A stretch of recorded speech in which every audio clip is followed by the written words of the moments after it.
Vamos começar para você dar um resumo geral desse teu currículo, mais ou menos como é que as coisas foram acontecendo, foram oportunidades que você abraçou, ou foi uma questão de vocação, que você queria essa área? Como é que isso aconteceu, todo esse currículo bacana que você tem?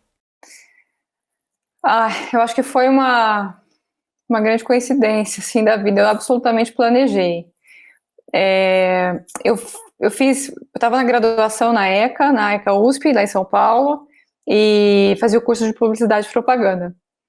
Eu cheguei a trabalhar como redatora durante a faculdade, em agência, e eu gostava muito de redação, mas eu não curtia. Aquilo lá não era para mim, assim, eu não via muito propósito tal, e sabia que eu queria fazer era uma outra coisa. E já na graduação eu tinha feito iniciação científica, e aí estava terminando a graduação, eu tive muita sorte, um grande professor meu, Leonardo Batista, falou, olha, calma, segura a onda que tem outro caminho possível, você pode ser acadêmica, você pode estudar e fazer pesquisa.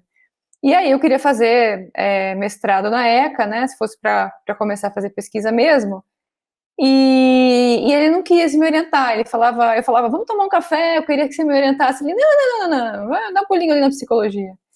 Bom, ele tanto ficou falando que eu fui e deu certo, eu passei no mestrado lá, fiz mestrado na psicologia na USP, e aí eu comecei a fazer umas aulas que tinha uma ponte da psicologia com o ICB, o Instituto de Ciências Biomédicas, que chamava NEC, Neurociência do Comportamento.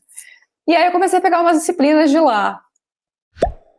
E foi desesperador e muito empolgante, porque eu não entendia quase nada que eles falavam. Imagina, eu era formada em publicidade e os professores eram médicos, biólogos, sabe, farmacólogos. Então tinha gente da área de biológicas e eu não entendia nada, mas eu fiquei apaixonada.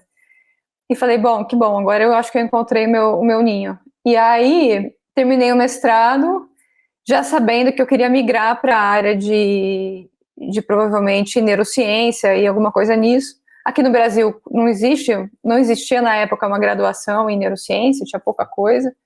Hoje já existe, né, uma ótima universidade, a Federal do ABC, com curso de graduação em neurociência.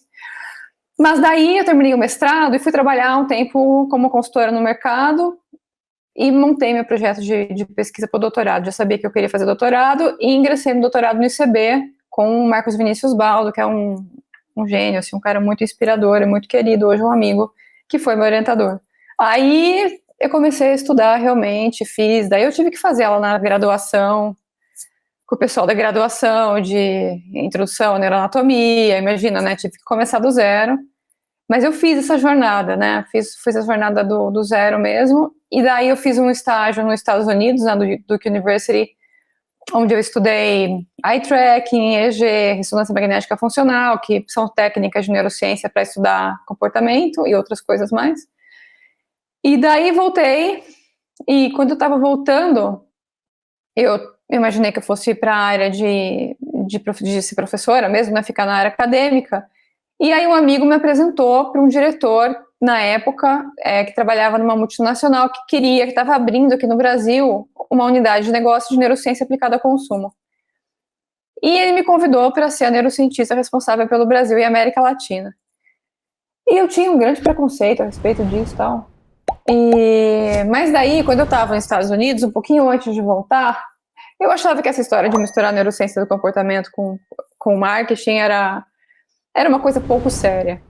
Até que eu conheci um fundador dessa empresa lá em São Francisco, teve uma conferência, uma das conferências mais importantes da área de neurociência no mundo, e ele foi o homenageado da noite. Ele é uma das pessoas mais importantes em neurociência hoje, tem estudos de ponta, né, a respeito de EEG intracraniano e tal. E aí ele falou, eu falei, nossa, mas você tá por trás disso? Eu falei, bom, então com certeza tem coisa séria aí. E aí eu recebi esse convite para começar a trabalhar lá e aceitei. E daí eu comecei a trabalhar com neurociência do consumo. Acabei juntando as duas coisas, porque eu fiz publicidade, estudei marketing, né, e depois fui para neurociência, então foi uma coincidência total da vida, assim. E trabalhei lá por 7 anos quase. Fui neurocientista responsável pelo negócio na América Latina. E depois eu assumi o negócio também comercialmente no Brasil por mais 3 anos, que foi muito divertido. Daí eu aprendi entender os números, né, de um negócio, como é que você gerencia, do seu ponto de vista financeiro e tudo mais, de time também. Foi um aprendizado muito legal para mim.